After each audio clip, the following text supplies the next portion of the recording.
Le matériel. On va commencer par les rollers. Alors, mes rollers sont des Twister Edge de la marque Rollerblade. C'est des rollers qui sont assez haute performance et qui coûtent quand même assez cher, aux alentours de entre 270 € et 310, ça dépend. Ils ont un choc absorber, c'est-à-dire que quand je saute des bordures ou que je suis sur des graviers, des plaques d'égout, je sais pas, et ben en fait c'est absorbé et je ressens beaucoup moins les chocs. Ils ont des très bonnes roues qui sont anti-abrasives, donc qui s'usent très peu. Alors, qu'est-ce qu'ils ont mes rollers? Ils ont deux boucles de fixation, donc une boucle à la cheville qui est très importante pour le maintien, et une boucle au niveau du dessus du pied, du coup de pied. Et cette boucle-là, elle permet de vraiment plaquer le pied contre la semelle en fait, et de ne pas bouger. Donc les deux sont très importantes. Et ensuite, il y a les lacets pour vraiment serrer tout le pied. Donc en fait, on est vraiment très compressé dans ces patins. Mais il ne faut pas que ça soit douloureux. Au début, quand on a une nouvelle paire, c'est normal que ça soit un peu douloureux parce que le patin n'est pas encore formé à son pied. Et puis ceux-là, c'est des patins thermoformables. Donc en fait, avec la chaleur du pied et le fait de s'entraîner avec, ils se déforment. Et en fait, il faut toujours prendre une pointure au-dessus parce que on est fort compressé et ça se décompresse au fur et à mesure qu'on les utilise. Donc ça, c'est pour mes rollers. Ensuite, on va parler de l'équipement en général. Et donc, l'équipement en général, on a forcément les protections. Donc, on a le casque, on a les coudières, les genouillères et les protections pour les mains. Les protections qui sont très importantes, surtout pour les débutants. On a ensuite les chaussettes. Les chaussettes sont très importantes quand on fait du roller. Il faut bien qu'elles montent au-dessus de la cheville et qu'elles dépassent du patin parce que à force d'en faire, on peut avoir des échauffements et des irritations avec la transpiration et la chaleur. La peau devient assez irritable. Et donc les chaussettes sont très importantes. Celles-ci, c'est des chaussettes Rollerblade, donc c'est de la même marque que mes rollers, mais c'est pas forcément obligatoire. Mais en tout cas, pour être bien chaussé, il faut avoir des bonnes chaussettes et des bons patins. Ensuite, on a la. Alors, oui, il y a aussi la clé Allen, donc je l'emmène partout quand je fais du roller parce que s'il y a une roue qui se dessert pendant ma pratique, et ben, c'est assez embêtant et je peux chuter, et donc il faut que je les enlève ou alors que je les resserre. Et donc, j'ai toujours ma petite clé Allen sur moi pour pouvoir resserrer mes roues de roller. Et puis, on a aussi une sangle avec deux mousquetons qui me permet d'attacher mes rollers par deux, et en fait quand je me déplace je les mets sur mon épaule et ça me permet de pas les avoir à la main. Je peux aussi les porter à la main, mais en tout cas c'est assez compliqué de transporter des rollers si on doit avoir les deux doigts dans les deux boucles, et en fait ça scie les doigts et ça fait mal. Et donc c'est assez sympa d'avoir une petite sangle pour pouvoir les poser sur l'épaule et être libre de ses gestes quand on se déplace, quoi. Ensuite, les lumières. Alors les lumières c'est optionnel, mais je sors beaucoup le soir, et donc j'aime beaucoup avoir euh, des lumières à l'arrière de mon pied et à l'arrière de mes mains. Ce qui fait que s'il y a une voiture qui est devant moi, je peux avoir les lumières pour lui montrer que je suis là, je peux diriger. Et puis quand les voitures sont derrière moi, elles voient mes pieds en rouge, et elles voient mes pieds bouger. Et donc je les emporte partout et je les fixe à l'arrière de mes patins sur la petite sangle, la petite lanière. Et donc ensuite, au niveau de l'équipement, bah, on a à peu près tout, mais par contre moi quand je sors, précisément, qu'est-ce que je prends? Donc comme je vous ai dit, les lumières, mon double mousqueton, mes patins bien évidemment. Je prends uniquement les protections de main parce que je suis plus à l'aise avec ça, mais c'est quand même très important parce que chuter sur les mains, bah, c'est un réflexe naturel. On chute tout le temps sur les mains. Et puis voilà, après bien évidemment une tenue adaptée. Et donc un jogging c'est très bien quand il fait pas forcément très chaud, parce que le vent ne passe pas, et puis c'est quand même assez aéré. Donc au niveau évacuation de la transpiration c'est très bien. Et puis un t-shirt et un tissu technique par-dessus. Et ensuite voilà, on est prêt à partir. On peut aussi prendre un sac à dos pour emporter une bouteille d'eau ou si on doit se déplacer. Le seul problème avec le sac à dos, c'est puisqu'il y a du poids vers l'arrière, il va déséquilibrer parce qu'on a une habitude de faire du roller, et une fois qu'on rajoute du poids vers l'arrière, et ben notre perception de l'équilibre change. Et voilà, et maintenant que j'ai expliqué tout le matériel que j'utilisais pour faire du roller, et bien on va passer on va passer au tuto. On va passer à comment faire pour justement pratiquer du roller, que ce soit le freinage, tourner, se déplacer en arrière, toutes ces choses-là. Bon et bien voilà, bienvenue dans mon terrain de jeu. Alors avant de vous parler de ce que je fais d'habitude pour m'entraîner, on va passer par les points clés du roller. Donc la sécurité et débuter en roller. Donc la première chose à savoir en roller, c'est que bon, moi je suis très stable, mais la première chose c'est comment je fais pour chuter. Forcément en roller on chute énormément. Alors c'est facile, la première chose à faire c'est que normalement on a des protections de genoux. Moi j'ai que les mains parce que je m'en sens un peu mieux, c'est facile. Je vais mettre les mains et les genoux et j'ai chuté en avant. On chute jamais en arrière, ça c'est ultra important, on chute jamais en arrière. Ensuite pour me relever c'est simple, je suis sur les genoux, je mets une main soit la gauche soit la droite, un pied et je pousse et je suis debout. Attention, si je suis sur les fesses, j'essaie de me relever et ça marche pas du tout parce que ça glisse. Donc je suis obligé de me mettre sur les genoux, de lever un pied et de me relever. Donc ça c'est pour la partie comment tomber. Ensuite, bien évidemment en roller, moi je suis stable parce que j'ai l'habitude, mais ceux qui débutent sont tout le temps comme ça. Donc c'est ultra important de toujours être très fléchi sur les appuis. Vous voyez ma position de base, je réfléchis même pas à ma position, j'ai toujours les épaules alignées aux genoux, alignées aux pointes de pied. Ce qui fait que je suis stable, je suis toujours fléchi sur les appuis, toujours. Alors maintenant je vais vous parler de toutes les étapes qu'on fait en roller pour se perfectionner et pour aussi débuter. Donc en fait, il y en a 5. Elles sont simples, c'est se déplacer, donc en avant, en arrière, se diriger, donc là du coup ça va être tourner. Ensuite il y a se retourner, parce que ça c'est quand même assez important de pouvoir passer d'avant en arrière. Franchir, savoir passer les plaques d'égout, les obstacles, les choses comme ça, les trous. Et le dernier, s'arrêter, voilà c'est simple. Savoir freiner, savoir s'arrêter. Voilà. Donc là, on va passer par ces 5 étapes et à chaque fois, je vais donner quelques petits exemples de mouvements qu'on peut faire là-dessus. Alors maintenant, donc je vais vous expliquer le premier point, se déplacer. Se déplacer, c'est simple. Au début, quand on commence, déjà, la position de base du roller, quand on est à l'arrêt, c'est celle-ci. C'est une position qui est en V, avec les talons qui vont se toucher, les roues, comme ça, elles sont bloquées. C'est-à-dire que si je suis en pente, je ne peux pas bouger. Et si j'ai encore plus de mal à être en équilibre, je peux mettre mes mains sur mes genoux. Là, je suis vraiment dans la position de base du débutant. Et ensuite, ce qu'on va essayer de faire, c'est qu'on va essayer de marcher. Donc je vais marcher par là, et je vais vous montrer comment on peut faire. Chaque fois, je vais mettre un pied devant l'autre, et je vais essayer de marcher, et après je peux lever les pieds. Et au fur et à mesure, je vais commencer à voir le mouvement du patin qui va arriver, et je vais pouvoir me déplacer. Alors maintenant, vu qu'on a vu un peu comment pouvoir marcher, pour apprendre vraiment le mouvement du patinage, on va faire ce qui s'appelle la trottinette. Donc en réalité, la trottinette c'est quoi? J'ai un guidon, j'ai une jambe qui pousse et l'autre elle reste sur place. Je vais faire exactement pareil mais en roller. Alors là je vais me retourner et je vais vous montrer comment on peut faire. Alors pour la trottinette, il va falloir que je verrouille une jambe. Donc je vais choisir la jambe gauche. Bien sûr la trottinette il y a deux côtés. Je vais mettre mes mains sur mon genou et je vais utiliser ma jambe droite pour me pousser.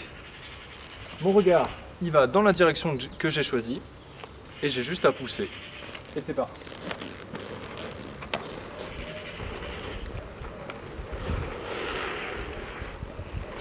Alors là vous voyez, ça c'était la trottinette version gauche. Ensuite on peut faire la trottinette version droite. Et quand on arrive à alterner les deux rapidement, c'est là où on commence à avoir le mouvement du patinage. Petit exemple, si j'alterne les deux,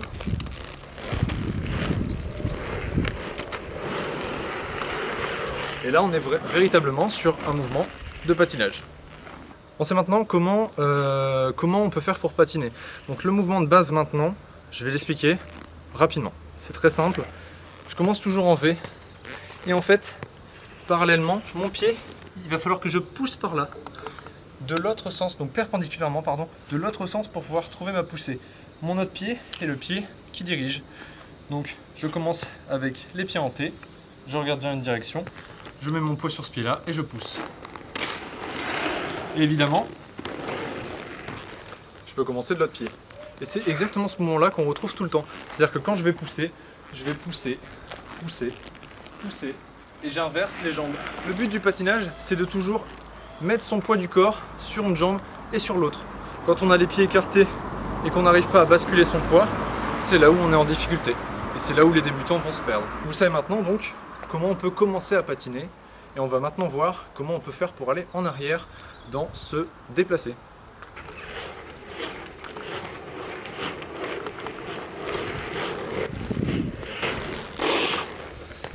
Aller en arrière. Aller en arrière, c'est ce qu'on devrait faire, c'est ce que je viens de faire. Mais pour ça, il y a des étapes. Forcément, on ne va pas commencer à faire ce que je viens de faire quand on arrive, quand on débute. Alors ça va être très simple, on va commencer par le plus simple. Je vais aller en arrière dans cette direction. Donc je vais commencer en arrière. On a remarqué que quand on veut aller vers l'avant, on met les pieds en V, comme ça. Quand on veut aller en arrière, on va mettre les pieds en A, à l'inverse. Et là, ça va me permettre, si je pousse vers les extérieurs, et si je lève les pieds, à pouvoir aller en arrière. Alors là, je suis peut-être allé encore un petit peu vite, mais en tout cas, le but, c'est de pousser vers les extérieurs des pieds, ils s'écartent, et une fois qu'ils sont écartés, je remets le pied. Et je fais la même chose. Et je fais la même chose. Et j'arrive à aller en arrière. Et c'est à peu près comme ça qu'on va réussir à se déplacer en arrière. Alors, je réexplique un tout petit peu mieux. Je pousse vers les extérieurs de mes pieds, et une fois qu'ils commencent à s'écarter, je ramène le pied. Et je ramène le pied, et je ramène le pied, et je patine vers l'arrière. Toujours penser à regarder à droite ou à gauche dans sa direction, parce que forcément, si on regarde pas où on va, on rentre dans les gens ou dans les poteaux ou les voitures ou tout ce qui se passe. Ok, alors maintenant, le freinage, pouvoir s'arrêter, ça c'est ultra important. On va commencer par la base. La base, c'est le freinage tampon. Alors, comme vous avez remarqué, j'ai pas de frein à mes rollers parce que je l'ai enlevé. Mais normalement, j'ai un frein qui est toujours situé sur le pied droit. Pourquoi? Parce que quand je freine, je vais pouvoir décaler mon pied avant, donc le pied droit. Je vais mettre mes mains sur ma jambe et je vais lever la pointe de pied. Le tampon ici va toucher le sol et la gomme, elle va frotter contre le sol et on va s'arrêter comme ça. Donc ça, c'est la première façon de s'arrêter. Donc là, je peux pas le montrer, mais c'est la façon des débutants. C'est la plus simple, entre guillemets.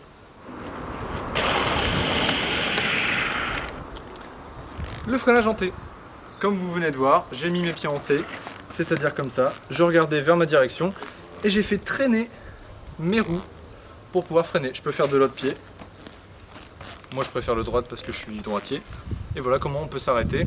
Alors, c'est assez compliqué parce que le problème qu'il y a avec ce freinage, c'est quand on commence à freiner, on peut facilement tourner, se retourner et tomber.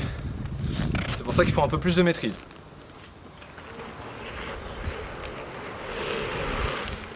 Le freinage en citron avant. Alors, comme vous venez de voir, le freinage en citron avant, c'est l'un des freinages les plus simples parce que j'ai juste à écarter mes pieds en patinant, en appuyant sur les talons, et une fois que je suis facilement écarté, je rassemble en appuyant sur les pointes de pied, je bascule mon poids vers l'avant et je viens m'arrêter comme ça. Et c'est un des freinages qui est le plus sympathique parce que il est facile à réaliser. Alors là, on augmente encore un petit peu plus le niveau. Ça, c'est un freinage en décalé qui va se rapprocher de la godille. Qu'est-ce que ça veut dire? Ça veut dire que quand j'arrive, je vais venir mettre en avant, décaler mon pied, le pied qui va dans le sens où ça va tourner. C'est-à-dire que là, je vais tourner vers la gauche, c'est mon pied gauche qui va venir devant. Si je tourne vers la droite, c'est mon pied droit qui arrive devant. Qu'est-ce que je vais faire précisément? Je vais basculer mon poids, donc c'est le haut du corps et les épaules qui vont se basculer par là. Et je vais venir appuyer sur les talons et écarter les jambes. Et je vais pousser vers le sol. Alors c'est très technique, pas facile à expliquer, plus du ressenti. Mais voilà, là c'est le niveau un tout petit peu au-dessus.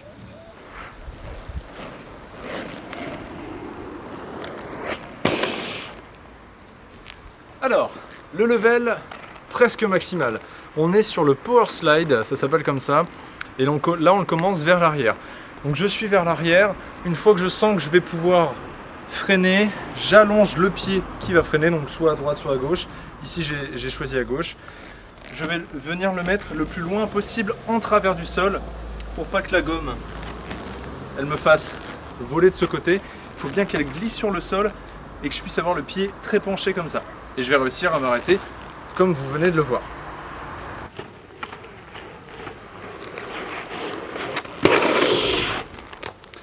Le power slide. Le power slide, cette fois-ci, il était vers l'avant. Donc je sais pas si vous avez remarqué, mais c'est complètement différent que vers l'arrière.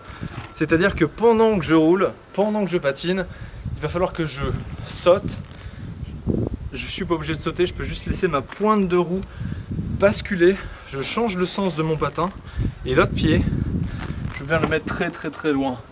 Ce qui fait que ça va être très rapide et ça va me permettre de pouvoir m'arrêter facilement et quand j'ai beaucoup de vitesse. Donc je le refais une fois, juste pour vous.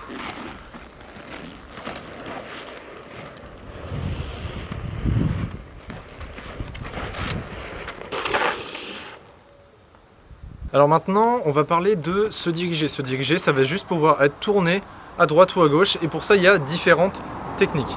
On va parler de la première. La première technique, c'est le braquage fondamental.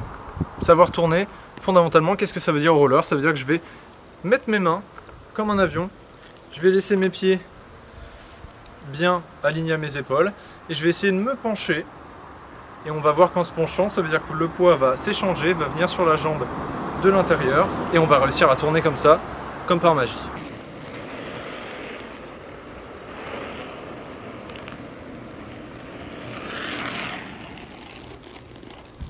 Ensuite, le décalé. Le décalé, ça va être exactement pareil que le braquage fondamental. On va juste enlever les bras et on va se décaler. Si on tourne vers la gauche, le pied gauche vers l'avant. Si on tourne vers la droite, le pied droit vers l'avant. Et on va voir que ça marche tout simplement plus vite.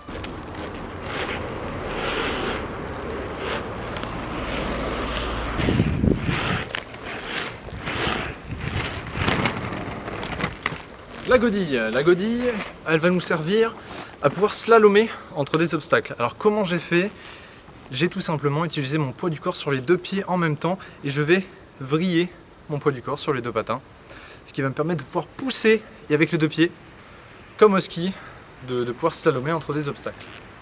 Alors maintenant, ce qu'on va faire, ça s'appelle le croisé avant. Le croisé avant, c'est un truc qu'on voit souvent dans les films, au patinage artistique, les choses comme ça, même au patinage normal. C'est assez facile dans la théorie, mais dans la pratique, pas réellement. La théorie, je vais venir pencher mon poids du corps vers le côté où je tourne, et je vais venir me déséquilibrer pour pouvoir croiser le pied et changer. Alors ça, c'est très simple à comprendre. Maintenant, je vais vous montrer ce que ça donne en vrai.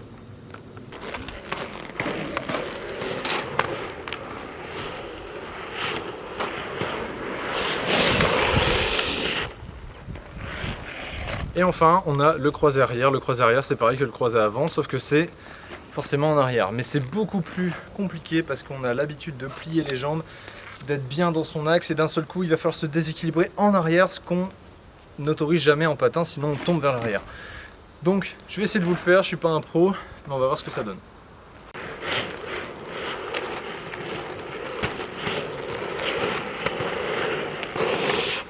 Alors maintenant, on va parler de savoir se retourner. Savoir se retourner, c'est indispensable en roller. Si on a un déséquilibre en avant, on peut facilement basculer en arrière. Et c'est très intéressant de savoir le faire pour être le plus à l'aise possible. Alors, c'est assez compliqué à faire. Il va falloir maîtriser la technique de l'aigle. On va commencer par le retournement en aigle. C'est-à-dire que, imaginons, je suis en avant.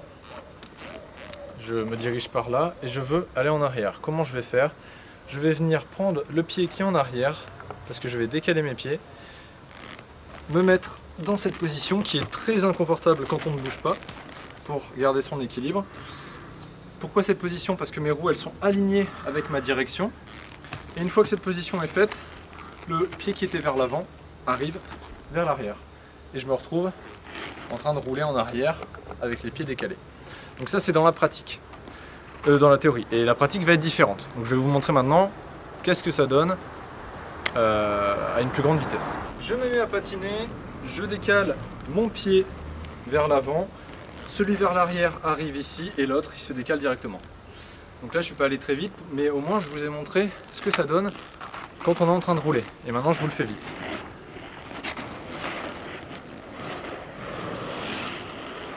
Je suis parti, tac tac tac, hop, et je suis déjà en arrière. Alors maintenant, se retourner on peut le faire avec le mouvement de l'aigle et on peut aussi le faire en sautant. C'est assez compliqué, mais c'est clairement faisable. Attention, c'est parti.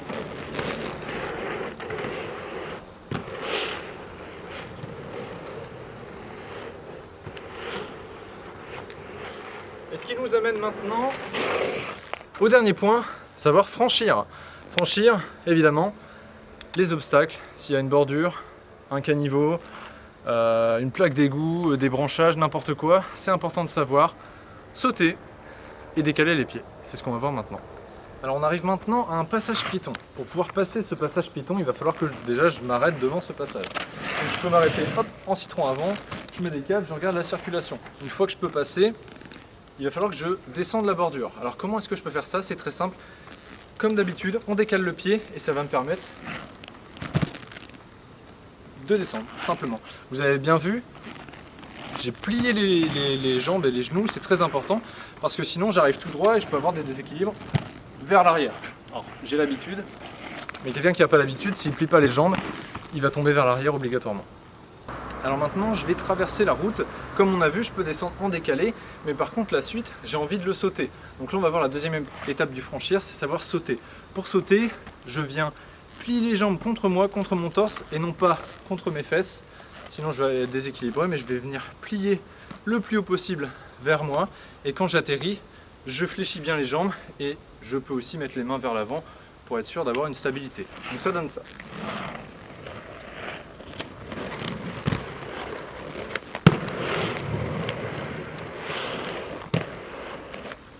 Et maintenant, place à l'action.